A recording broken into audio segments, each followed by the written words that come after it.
Yes, Indonesia has seen a growing number of audience members watching local movies in September, and this trend has increased since the pandemic and continues to do so. And this achievement has succeeded in making history and raising bright hopes for the Indonesian film industry.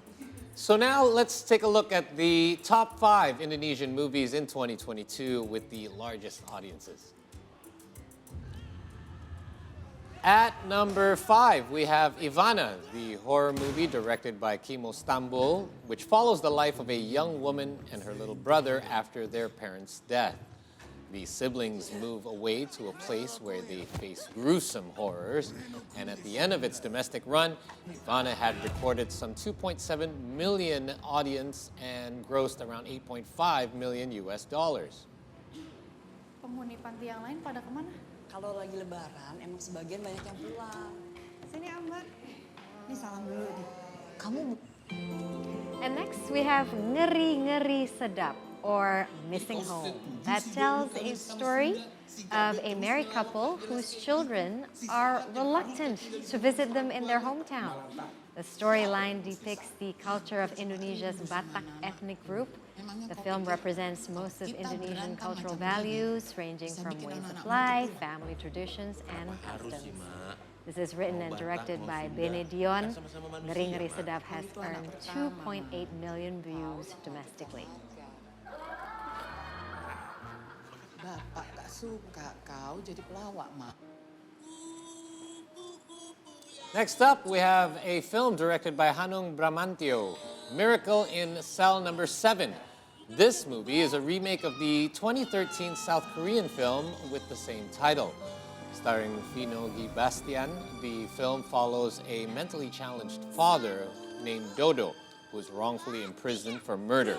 And with the help of other inmates, Dodo managed to smuggle his daughter into the prison. Within 2 weeks of its release in theaters, the film had earned more than 3.5 million audiences domestically.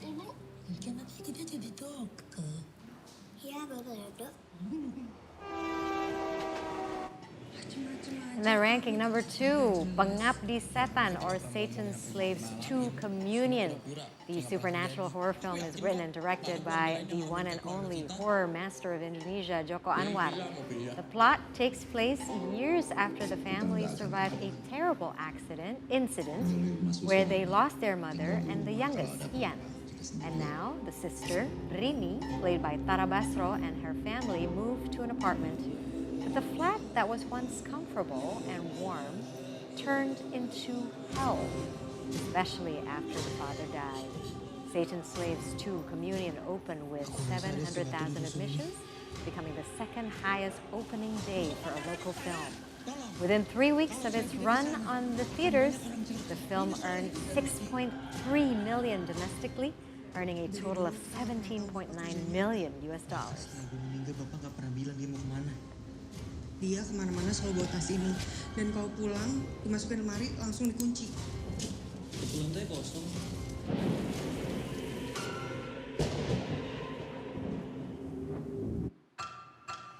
And finally, topping our list, we have Kakak Andy Desa Penari with a record-breaking 9.2 million tickets sold. Wow.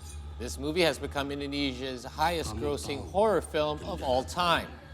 Directed by Awi Suryadi, the film was actually based on a true story that had gone viral on Twitter. It follows 6 students who have temporarily resided in a remote area for their school assignment. One thing led to another, and the terror of spiritual beings awaits them. Scary. I haven't seen this one. I haven't seen this one, but it's quite sensational. If you follow the Twitter viral, like Right. thingy, several, like maybe a year ago.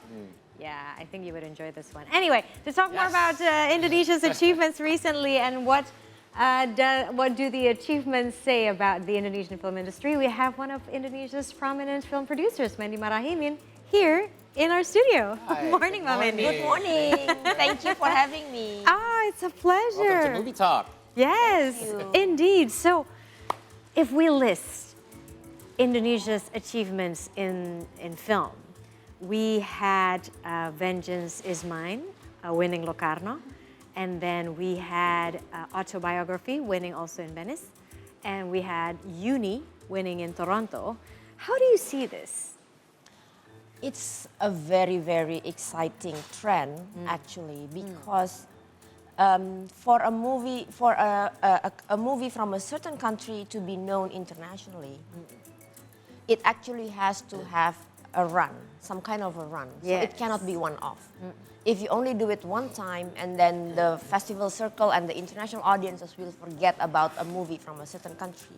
But when you have a certain run, then they will remember more. And if they remember more films will be accepted in the festivals, and then we will have more and more Indonesian films winning awards in international festivals. So this is a very, very exciting trend that has been going on for 2 years. Yeah. So I hope next year we will have another film winning festivals and awards, and also the next and the next. So what are we offering, right, in Indonesian films nowadays that makes it so interesting and it grabs the attention of the international market? What have we done differently this time so that we get the international recognition? I think number one, we are actually right now seeing a rise of young filmmakers who are more interested in making more artistic films that speaks to a larger audience. So this crop of young filmmakers, they really, really put effort in designing their film and also the career of the film, because making a film for international audience doesn't happen like that. You have to really prepare the film, you have to go through labs, you have to go to project market, you have to get international funding. All of those are prepared for the film to get recognition from the international film scene. Only after that, the film can be premiered in A-list festivals. Yes. And then after that, they can win awards. Okay, and how do winning these awards impact our local film industry and movie makers such as yourself? It has an impact, of course, because, for instance, we know Nomadland by Chloe Yes. Zhao. Chloe Yes. Zhao is an award-winning filmmaker who used to make festival films. Right. But then after winning Nomadland, she went on to direct a Marvel movie. And then Molly Surya, who directed Marlina, The Murder in Four Acts, is now working with Jessica Alba, also in Hollywood. So all this international exposure actually exposes our filmmakers to bigger experiences.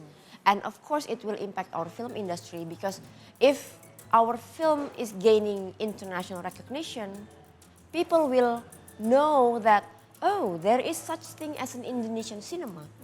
And we want to see more of Indonesian cinema.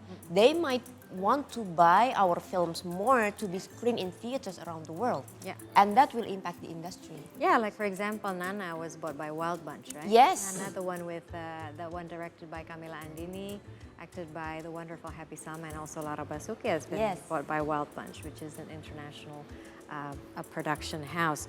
And you yourself, you are the head of Tala Media, your own production house. What are you Yes. working on at the moment? Because I've heard that you're so busy. You was like, hi, Mbak Mandy, where are you? Oh yeah, I'm in France at the moment. Okay, hi, Mbak Mandy, how are you? I'm here at the moment. Well, we are working on several very exciting co-production projects. Yes. So I'm co-producing with the Netherlands for a feature film called Sweet Dreams, which is directed by a Bosnian-born Dutch filmmaker. Right. And then we are also doing co-production with UK for a feature documentary titled A Distant Call. And then we are producing also with France and Germany and Singapore for our next feature film, which will be directed by Tumpal Tampu Bolon, who directed The Sea Calls for Me or Laut Memanggilku, which won Best Short Film in Busan and FFE last year. Yes. We will shoot a film next year titled Crocodile Tears. But not only that, we are also working with Miles Films to produce Petualangan Sherina 2 or Sherina's Adventure. Wow. Oh, you're which we'll shoot producing next that? month. I'm producing that Oh also, my co-producing that. How exciting! What are the benefits of having all of these collaborations? Because we're starting to see more and more of these, especially internationally. Yes, of course, the first benefit is getting funding, because you cannot get grants from other countries, if you don't have co-producers from that Right, country, okay. of course we have several grants that allows you to get it without a co-producer, but most of them, you have to have a co-producer from that country. So the co-producer is the one applying Oh, I for the see. grants. But also artistically, we can access different talents from all these countries, Right. which will be beneficial.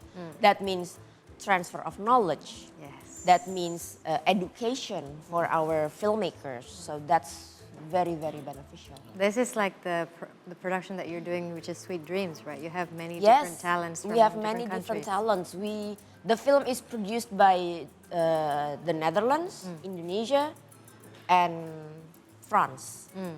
Yes. And the same goes for locations as well. I assume you would have much more access. We have much Filming. more access to other locations. Yes. Yeah, that's amazing. What are your hopes for the Indonesian film industry, especially looking at the trend right now? A lot of, because I noticed, Mandy, when we go to the cinema right now, it's dominated by Indonesian films. Yeah. Exactly. How do you see that change?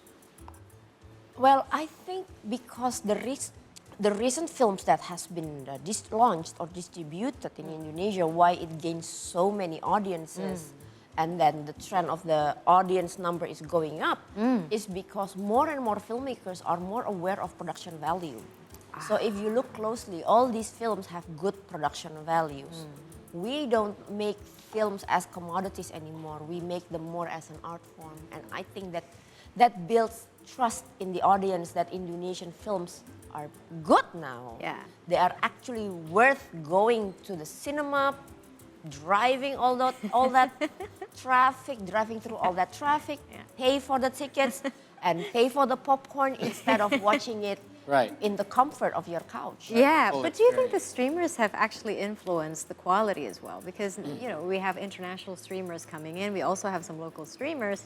But these international streamers coming in actually, probably, this is only my assumption, have helped sort of upgraded the Of kind of course. quality content or films or series that the audience enjoy. And thus, they demand more? Yes, of course, they really help. They help change the industry because, first of all, when the streamers come, we now have more access to good films. With watching as many good films as possible, we learn more.